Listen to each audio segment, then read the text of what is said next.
Hi, I'm Patrick Henry, and you're listening to A Shark's Perspective.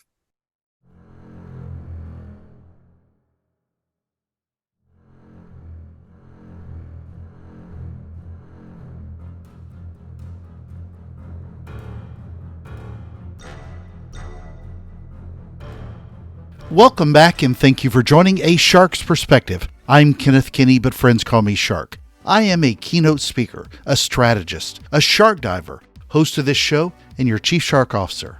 Creating a great customer experience and building customer loyalty is hard when you really get into the weeds. It's not just about the packaging and what you try to tell customers what it is. It's what they feel, and there are so many moments that create that narrative. So how do you go about achieving that experience for your customers and helping them feel that connection? Especially in a crowded marketplace where you're trying to show people that the grass is greener on your side. And for better results, how do you go about connecting CX to loyalty? Patrick Henry is the president of Monarchchem, the makers of the eco-friendly herbicide Lonarch. He's a speaker, a former Nashville songwriter, and a humorist who was featured on the SiriusXM Radio Comedy Channels. And on this episode, we will discuss professional speaking, herbicides and organic lawn care, differentiation in the market, better CX in the extra inch method, how 1st and 6th Virginia governors affect SEO, Nashville songwriting, SiriusXM and some Google clusters, replacing canceled speeches with a new business, where Mardi Gras was invented, the pancake principle, Orange Beach sunsets after a few libations, monarch butterflies wrapping pallets, old country versus new and newish, the IHOP menu Margaritavilles, and a lot more. So let's tune into a country music, humoristic herbicidal president with a shark who occasionally says something funny on this episode of A Shark's Perspective. Patrick, welcome to A Shark's Perspective. If you would, tell us a little bit about your background and your career to date. Well, thank you for having me, Kenneth. I'm the professional speaker and a business humorist. And 3 years ago, I started a company with my college roommate. And so I'm the president of Monarchchem. We manufacture an eco-friendly herbicide that's safe for the environment, safe for people, pets, and wildlife. And you'll notice that I called it herbicide, where most of the world calls it herbicide. But if you spend 5 minutes with an Alabama feed and seed store owner or South Carolina peach tree grower, it becomes herbicide real quick. Absolutely. So let's talk about you then in SEO. Obviously, this show is going to help elevate you to the top in traffic and search traffic. But what's it like to compete as somebody who's out there as a personal brand with one of the, what's considered one of the founding fathers for a little name recognition? I mean, give me a keynote or give me death has got to be a little bit of a tough spot unless you're running for governor in Virginia. Well, that's right. It's funny you mentioned that because that guy really messed up my search engine optimization. So I guess I got nerve, reputation, the nerve. So I tell people, I said, if you want to Google me, put humorist, speaker, or comedian afterwards, and you'll find me. But I was speaking early in my speaking career. I spoke in high schools exclusively. I loved speaking to young people, and spoken over 1,000 high schools, made hundreds of dollars. And so I was speaking at Patrick Henry High School in Roanoke, Virginia, and I was introduced to the students, and they started to giggle, as you imagine they would. But it was afterwards that a young lady walked up to me and she said, "Is your name really Patrick Henry?" And I thought, this is a student of history. I said, "Yes, my name really is Patrick Henry." She said, "Did your mama name you after the mall?" I said, "Go on to class." No way. Patrick Well, the mall. Most kids today would probably think the founding fathers are the Jonas Brothers and Eminem and LL Cool J. I mean, they don't think about that. But so you worked as a Nashville songwriter. I did. I was after college. Well, let me back up. During college, that's when I started playing music. I didn't grow up as a musician. I just wanted to be that guy sitting on a bar stool playing Jimmy Buffett songs. And so my sophomore year of college, I got rid of my television. I borrowed a guitar from a friend of mine in the fraternity, and I kept it for 2 years, and I learned every song I could. And I became that guy who played music. And when I graduated, I just couldn't imagine doing anything else but moving to Nashville to see if I could make it as an artist. And I tell you, had TikTok existed then, I would never have tried. I see so many amazing singers and songwriters on TikTok, but back then the barrier to entry was a lot greater, and it involved packing your car up and just heading up to Nashville, which is what I did. And so I got a job waiting tables and eventually started writing for a publishing company, and never really hit it in the entertainment business. I mean, although I played in bands all over the country, had a ball, but it wasn't until I left Nashville after I met my wife that SiriusXM Radio had started to become a thing. And so I did a comedy album of funny songs and stories that I'd put together. Every songwriter has a funny song, by the way. And so I'd kind of become known for the funny songs that I had written. And so I put together a comedy album and just sent it into SiriusXM Radio, and they absolutely ignored it. So I sent it in again the next month. They ignored it. And then I sent it in with a box of Goo Goo clusters. And for those of your listeners who aren't from the South, Goo Goo cluster is a kind of candy. And so with a note that's saying, I'm going to keep sending this thing until we both agree it belongs on SiriusXM Radio. And the guy thought that was funny, the programmer, and he put me on. And for years, I was a regular performer on the Blue Collar Comedy Channel and Laugh USA. And I loved it. Well, you're happily married with 3 kids, right? Yeah. Well, that's why you weren't a successful Nashville songwriter. It's not about the quality. I mean, unless you're divorced, living in a trailer, I mean, it's all the jokes go. Yeah. But so when did you get into professional speaking?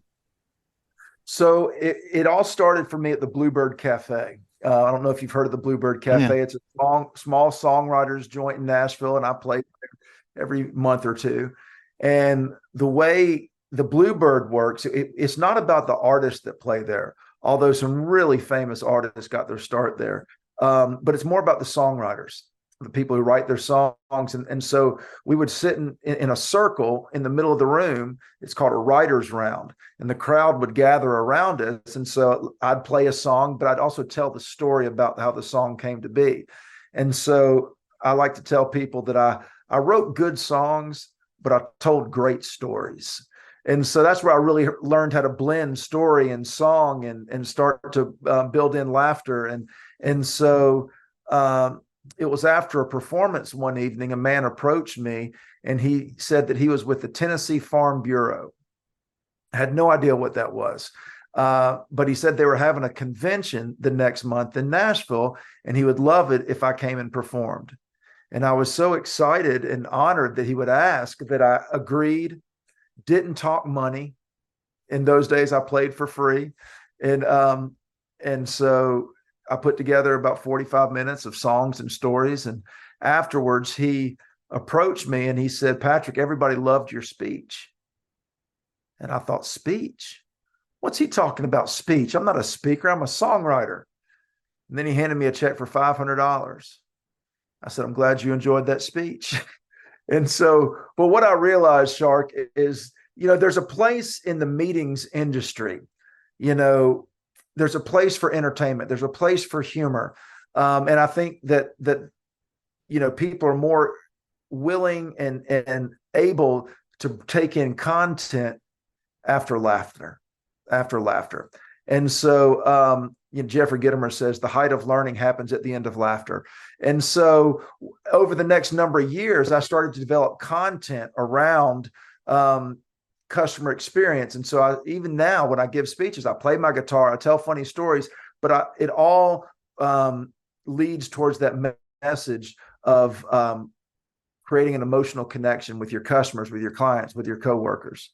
And so I believe that, I think it was Maya Angelou said, there's power in the gathering. And I believe it, now more than ever after COVID, we realize how powerful it is when we get together in person. Zoom calls just don't cut it. There's power when people get together. And I believe when people get together, they might as well be laughing. Agreed. So an obvious transition from singing and songwriting and then to speaking and then to What in the hell made you want to start up a organic lawn care business? So I have learned more about EPA compliance and alpha hydroxy acids than I ever in my life thought I would. So it was 2020. I remember it was February 28th of 2020 that I had my last speech for the next 2 years. And so, I mean, you're a speaker, you know how it goes. I mean, literally within a I week. also hated Zoom as much as possible. Oh gosh. I mean, I love Zoom as far as sales meetings go, meeting Or with podcast. Yeah. Yeah, or podcast. Absolutely. How easy is this? How easy is it for me to connect with my sales team and do a 15-minute update without having to fly somewhere? But it was 2020, and within a week and a half, I had probably a year and a half of work disappear off the calendar. And you got the same calls. We're having to cancel our meeting, and nothing made me laugh more than hearing them say, "Can we have our deposit back?" That's a hard no. See you in 2 years. But anyway, I gave a few deposits back. But my rule was if they didn't give all the deposits back, they didn't get mine. If all the speakers got their deposits back, but anyway, so here I was sitting in my office going, "Oh my God, what am I going to do?" And so it was about a month later, I get a call from my college roommate, and we didn't keep in touch a whole lot. We kind of lost touch some, but we had started talking, and he said, "Hey, I've got an idea that I want to include you in." So he's one of these serial entrepreneurs. He starts businesses, sells businesses. Both of my college roommates became multimillionaires. I had to go follow my dreams to Nashville, or I might have been one too. But so he just has an eye and a heart and a head for business. And so he had met a guy who is in his Mardi Gras group, club, whatever they call it, together. They all live in South Alabama. Now, a lot of people think that Mardi Gras was invented in New Orleans. It wasn't. It was Mobile. And so all along the Gulf Coast, Mardi Gras is huge. And so they have all kinds of social groups attached to it. So there's a guy in his Mardi Gras group who was a chemist. And he's in his 70s. He had retired, spent his career in the chemical business in Texas in concrete. He had invented all kinds of curing agents and different kinds of products that went along with concrete. And what he loved to do was create organic products that wouldn't harm the environment. Because, when you're building roads, I'll tell you what a lot of them do right now is, they clear the road, and before they lay the asphalt, they spray it with weed killers so nothing will come up through. Well, what a lot of them do or have done in the past is just spray diesel fuel, because diesel fuel will kill weeds, but it's also not incredibly legal to spray that. And so, but anyway, I digress. So Lon had retired and had approached Yusuf, my college roommate, and said, "Listen, I've got this product that I've been working on for about 6 years. It's an organic weed killer. And I've got it in 7 stores in Alabama. I need help making it bigger." So Yusuf called me and said, "What do you think?" And I said, "Well, I think Roundup just got sued for $10 billion. I think this may be the perfect time to try to bring a natural product into the market, as long as it works." And so I got him to send me some samples, and sure enough, the product works. And so I spent the next 2 months doing nothing but studying EPA compliance, state registration protocols. I realized that our product was not a true organic because there's a chemical in there. Well, actually, we had to change chemicals because it didn't qualify for the 25B exemption. Now, that means we don't have to go through EPA approval because all of our ingredients have been deemed minimum risk for the environment. And so, but because of that, we had to have certain ingredients in our formula, or actually we couldn't have ingredients that weren't on a list. So I helped tweak the formula, and we started going to market. We started going to market with distributors. We've got an Amazon presence now. We're selling on tractorsupply.com. We're meeting with the box stores. And so it's been a heck of a journey. Glyphosate is the active ingredient in Roundup, and that's what's causing all the problems. And you'd be surprised, Kenneth, how political that conversation's gotten. I've had guys old men show up in my booth saying, I've been using this stuff for 30 years, ain't done a thing to me. And I always tell them the same thing. I'm not trying to change your mind, but don't you want an alternative for your customers who are looking for an alternative? Oh, give me 3 cases, but I mean, it's amazing how political the conversation's gotten. But a year ago, glyphosate, because all the factories in China where it's manufactured, all those factories are shut down, were shut down. They were allocating it. And so a lot of distributors couldn't get it. And so we're getting orders for truckloads of product. I mean, I had a truckload, like $150,000 truckload going out the door. And the guy called me and said, it does work, right? I was like, as far as you know. But so anyway, but now glyphosate's come back down. Actually, it's shot straight down to the bottom. And so we're having to kind of alter our strategies. What was the guy's name? He was the father of the management guru, Peter Drucker. Peter Drucker said every company needs to ask themselves a fundamental question, and that's, what business are you in? And so we had to ask ourselves, who's our customers? Is it the farmer? No, we decided it's not the farmer, although we have a lot of farmers who use our product, but farmers care about 2 things: cost per acre and does it work? And as long as glyphosate's cheaper, most farmers are going to go for the cheaper product. But we identified homeowners are our customers, municipalities, because a lot of municipalities are going towards more natural solutions. And so once we identified who our customers were, that began to shift which distributors we reached out to, which sales verticals we attacked. And so it really kind of helped us give us a North Star. There's so much to unpack out of that. One, I was laughing earlier thinking about the whole, what I would lovingly refer to as the Redneck Riviera, which is Biloxi to Panama City. But if Mardi Gras had moved south, I can't imagine if we were making trips to Orange Beach and Pascagoula instead of New Orleans. But I'm kind of glad it settled in New Orleans for the most part. Yeah. But I remember when we met, it was one of the few times I've probably come up to someone and said, hey, I used to work at True Green. So with that background, it does a lot of what you're talking about resonates with me, and especially how many, at least at the time I was working there, and it's still that way, but especially millennials and even Gen Z now are so hyper-focused on the environment and the world we live in, and these kind of products really resonate with them. And it's in particular, that audience, it's so dialed in. But to that point, with the chemicals and everything, this becomes such an issue with trying to compete against the behemoths like a True Green, which owned well over a third of the market at the time I was even there. Yeah. But it's really tough. So how do you go about differentiating your product, even though it is a organic chemical, if you will, to really stand on its own? There's Chuck in a truck in every corner of the country that does some form of lawn care. But with your product, it's hard to really break through to an audience without knowing that audience well. Well, it's about the way we market ourselves.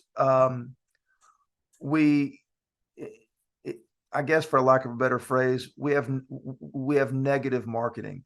We don't talk about how well our product kills weeds. That's an assumption. Any bottle you pull off the shelf, the assumption is it's going to kill weeds.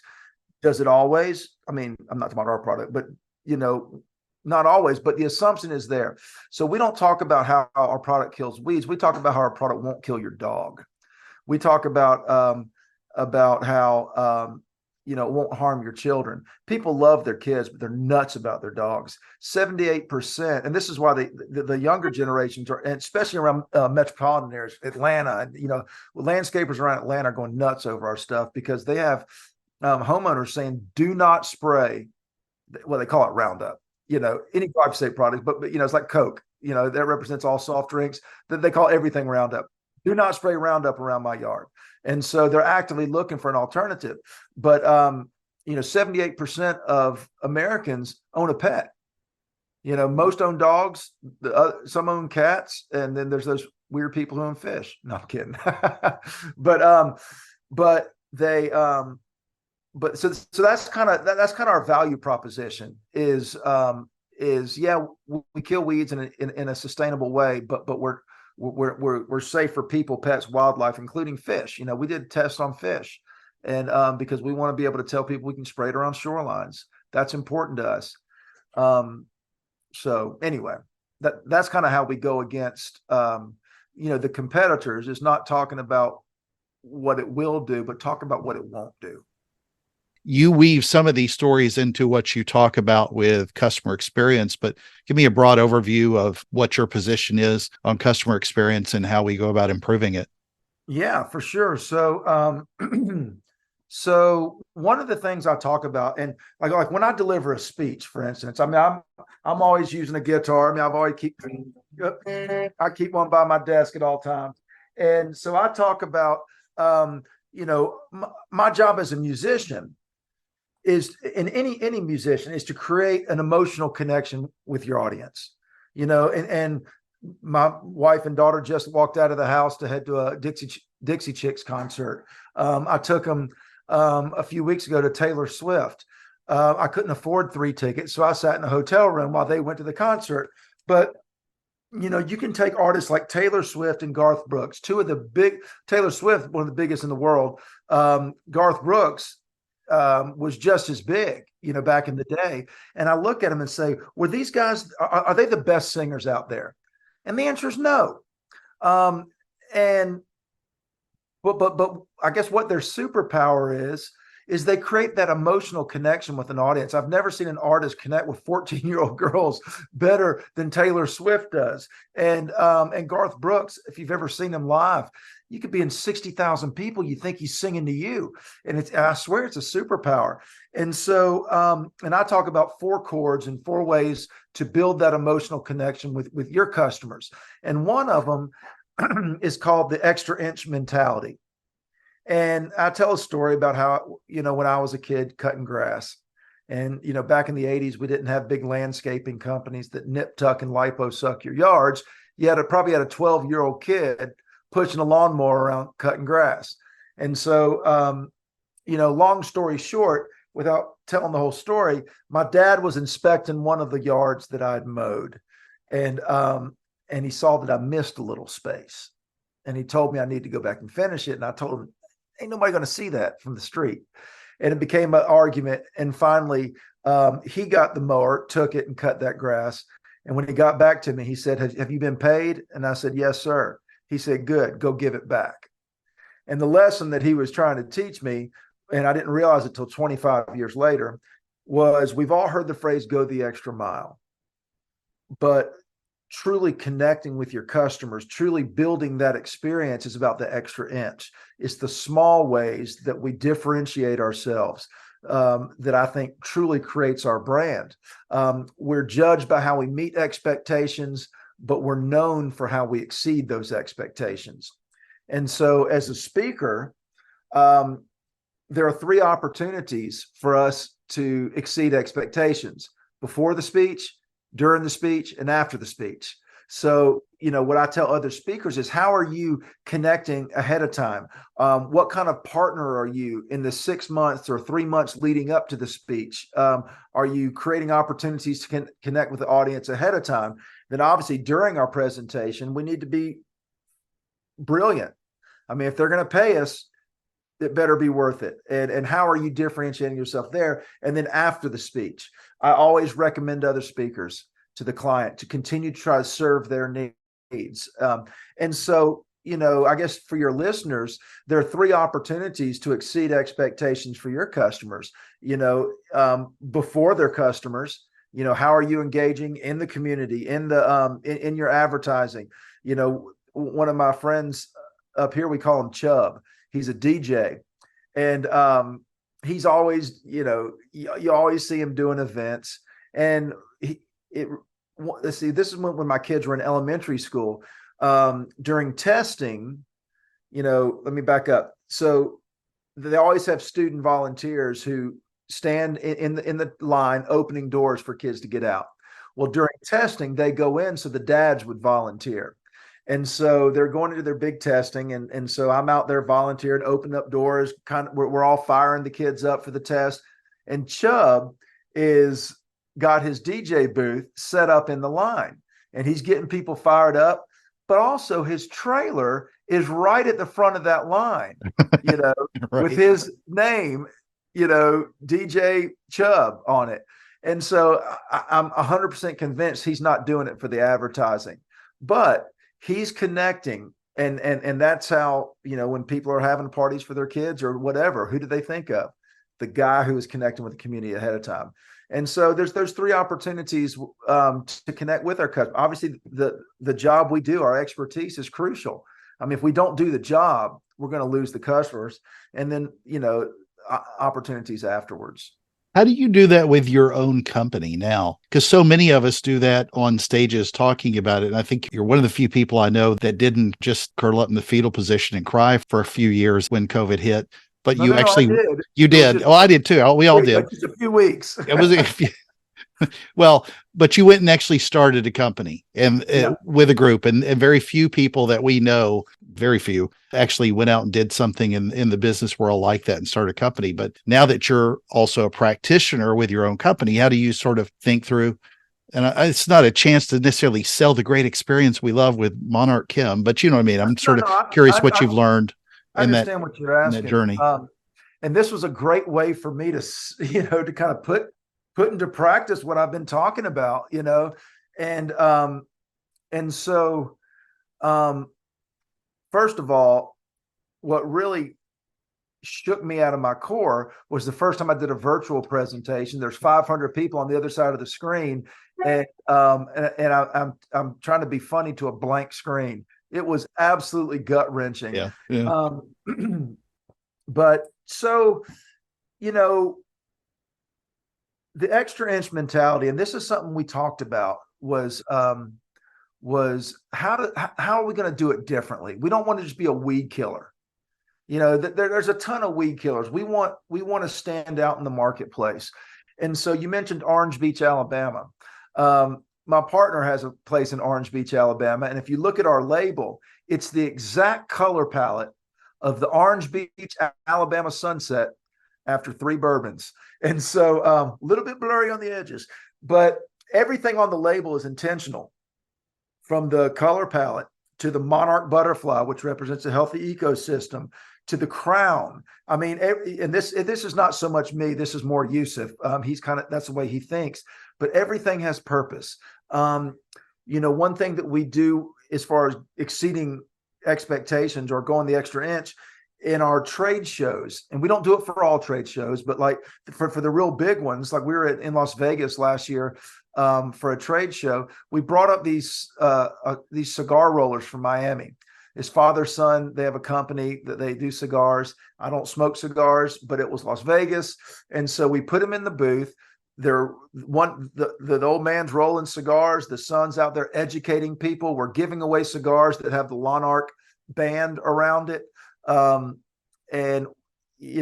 vendors are coming up to us going, we've never seen this before. We got 50 people gathered around our booth getting cigars. I'm talking to their wives, selling them weed killer. And so we also,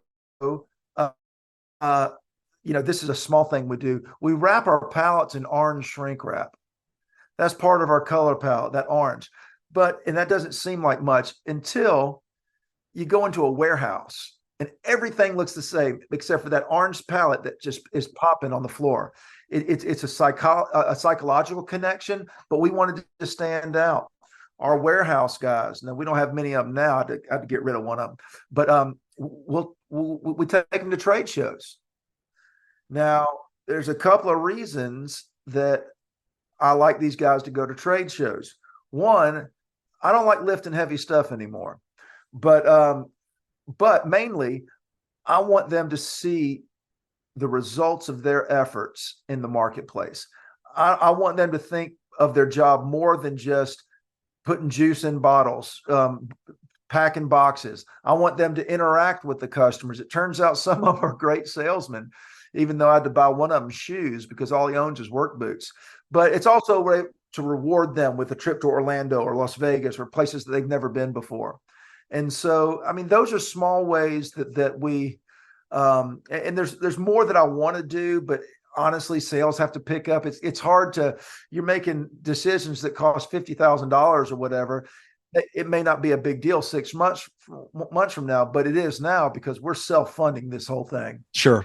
Well, so we had talked earlier about a possible conference we may be doing together. So when you get to that point, I definitely want you to learn the theme to Jaws on the guitar. I've never heard it played on an acoustic guitar, but that would be a good intro for me. So Patrick, I ask everybody who appears on this show, and if you spend any time as you have down in LA, Lower Alabama, or the rest of Riviera, what's your favorite kind of shark and why? Favorite kind of shark? Little bitty ones. Well, Patrick, it's a special time of the show. Are you ready for the 5 most interesting and important questions that you're going to be asked today? Okay, let's go for it.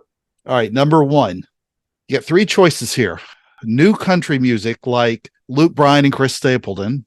I'll say medium-ish new like Garth Brooks and Tim McGraw, or old country like Johnny Cash and Hank Williams.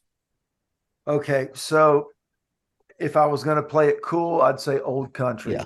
But well, there's no beating Johnny Cash. Yeah, I mean, I love those guys, obviously, but honestly, I love 90s country. And you mentioned Luke Bryan and Chris Stapleton, 2 very different artists. Very different, yeah. At least I didn't say Taylor, which sadly enough, people don't even remember that she started in country. That's right.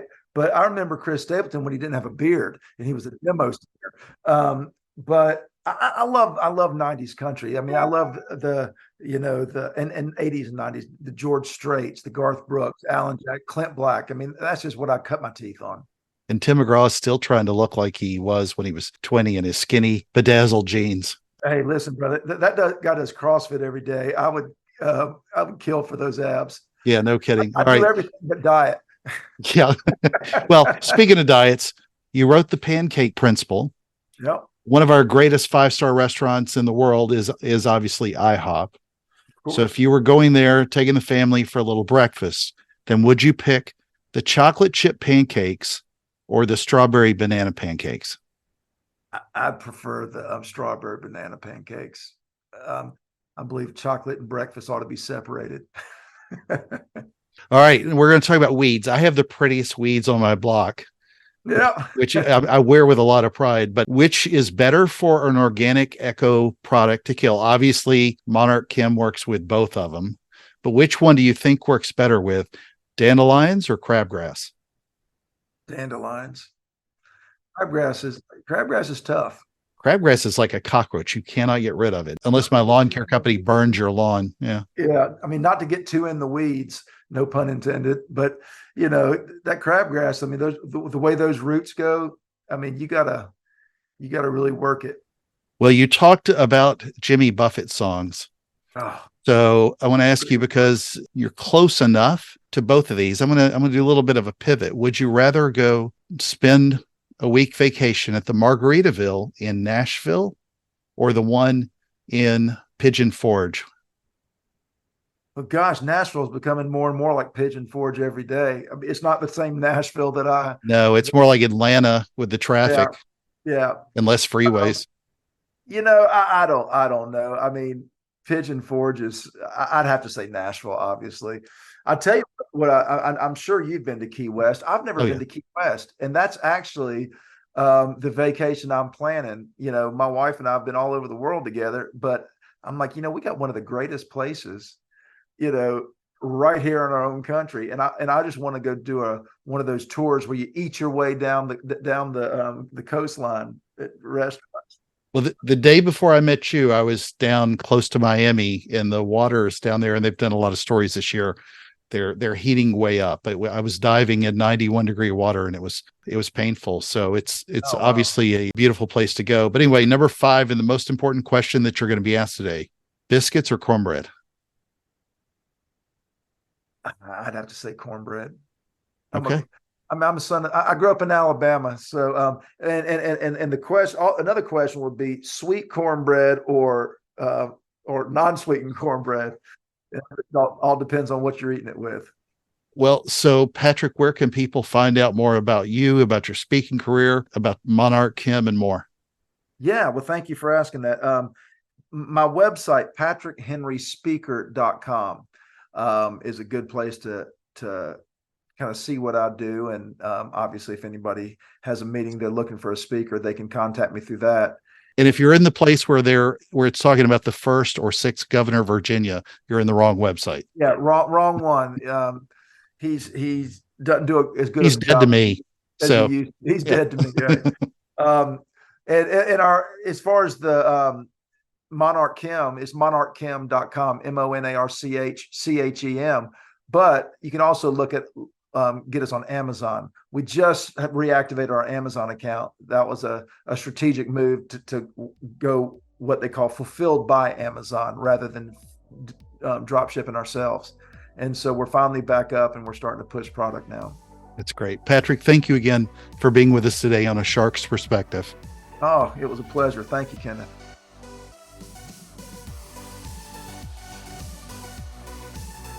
So there was my conversation with Patrick Henry, the president of Monarchchem, the makers of the eco-friendly herbicide Lonarch. He's a speaker, a former Nashville songwriter, and a humorist who was featured on the SiriusXM Radio Comedy Channels. Let's take a look at 3 key takeaways from my conversation with him. First, differentiation doesn't mean simply repeating the label. Many times it's what it doesn't do, like in his case, an organic-based lawn care product that doesn't hurt pets. Don't always get caught up in the what you do versus what they do argument. Sometimes the value proposition and differentiation is simply something your customers care about that's going against what your product won't do. Second, love the point of building a connection with your customers, truly connecting like it's all the small ways that we differentiate. Love the mowing the lawn story from his childhood and the lesson from the extra inch method. It reminds us that we're known not for how we meet expectations, but for how we exceed those expectations at a minimum. Third, I love the point of the before, during, and after. I speak about this on stages as well all the time. It's one of my favorite topics. Take the time to define in your business, and here, take a piece of paper, draw 3 columns, and have a before, during, and after section. Now, to find out how you meet, exceed, or fall short of those expectations of your customers in that experience. We get lost in the customer journeys, but when you boil it down to all customers, it's in those 3 areas that you'll find many opportunities to improve, see where you fall short, find balance, and again, exceed their expectations. Got a question? Send me an email to kenneth@asharksperspective.com. Thank you again for the privilege of your time, and I'm so thankful to everyone who listens. Another thing I love about the ocean, no lawn care, no weeds, I'll never have to mow underwater. So let's dive deeper, and please join us on the next episode of A Shark's Perspective.